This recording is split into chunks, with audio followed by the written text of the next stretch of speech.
it's hard to say listen to your body, because if you listen to your body, you would never finish one of these races. I mean, everybody is hurting, no matter where you are in the field. Yeah. It hurts. Yeah, so that's what I'm saying. It's like you say you got to listen to your body, but yeah, it's really hard to know when to listen. For sure. And, sometimes I still make those mistakes and I don't listen perfectly, but I think our bodies are really good at telling us what they need, or, when they need a break, or when they need, maybe some protein or iron or whatever, Right. They can give us those signals if we are paying attention, and distinguishing between those warning signs versus our bodies also like to throw up red flags when they just want to stop because that's easier. Mm-hmm. So like distinguishing between the two of like, what's my body just wanting me to,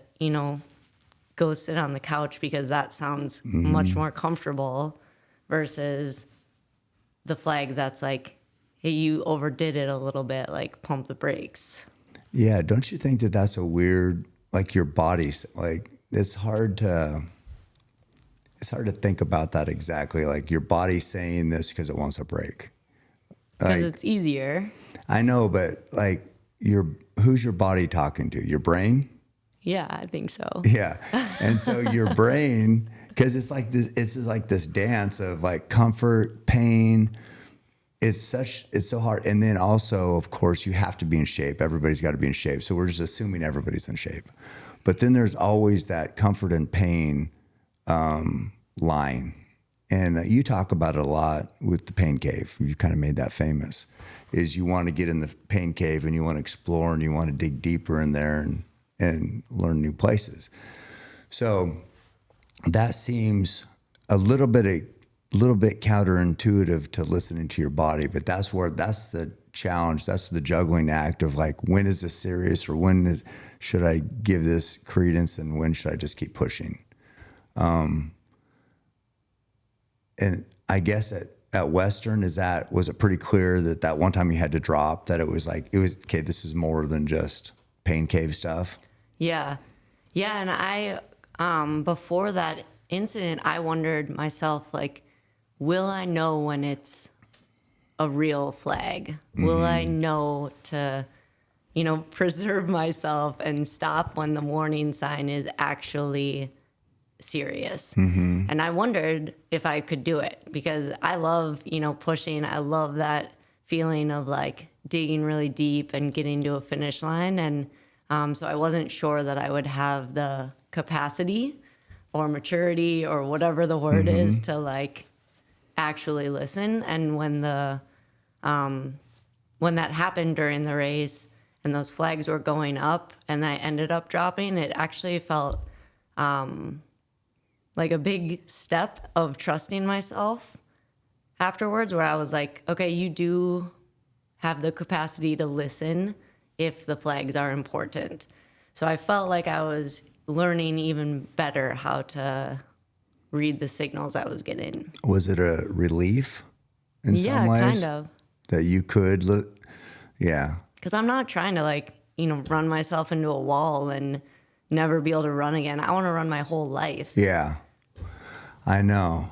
It's like, but I also like that feeling of immortality.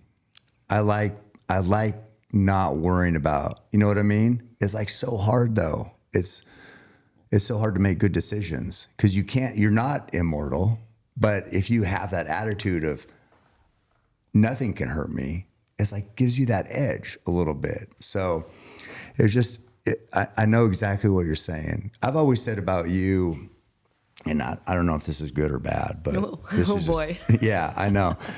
But because you push so hard and it's so unique, and I saw you on the Colorado Trail when you're going for that record, and like this is never anything humans have to worry about. But like a dog or a horse could push so hard they'll die. They just will give everything. And in some ways, I admire that. I'm like, could you imagine if you will push so hard you will die? It's like there's like kind of a romantic part to that, because it's like, most people, a little bit of pain, they're like, I'm out. I can't do this. So I've always said, like, you push so hard, because like when I saw you at the Colorado Trails, like you were like, I can't believe how hard you were pushing and struggling so much. But then it also makes me worry that it's like, oh my God. I've worried that you push too much. You know what I mean? So I like it's just weird. I'm talking about a lot of stuff, but it's weird to think about that. It's a relief that you could read your body. But yeah, how do you, I don't know. Do you see that as a weird line of distinction between listening and pushing? Absolutely. Yeah. And like that Colorado Trail incident, the flags were all coming up, but my brain was pretty mushy by then. Like, Yeah. it had been 4 days or whatever, 300 miles, and I wasn't in the place to make the best decisions for myself. So at the aid station that we got to, that I ended up dropping at, I was going into that aid station telling my pacers with me, like, let's grab a pizza and let's go. Like, I'm fine. Let's keep going. Because it was a new thing for me. I had never traveled that far with my feet. I had never been pushing for that many days. Yeah. And I didn't know.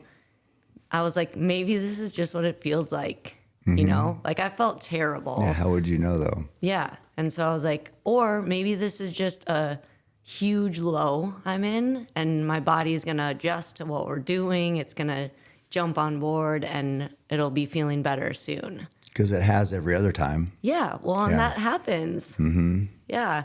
So luckily, I was surrounded by people who could make those smarter choices for me in that instance.